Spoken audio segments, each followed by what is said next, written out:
So what's up guys, at for today's video mag-training tayo, pero kita nyo naman nandito lang tayo sa bahay at mabis mentality to guys kasi wala tayong court, so kung ano lang yung meron, so doon lang tayo mag-ensayo. Kaya ayun guys, samahan nyo ako and let's go!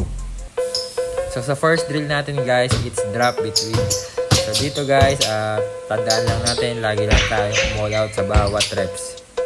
So next is between. So gaya nga ng una ko sinabi, lagi tayong all out at gawin natin to 5 rep each.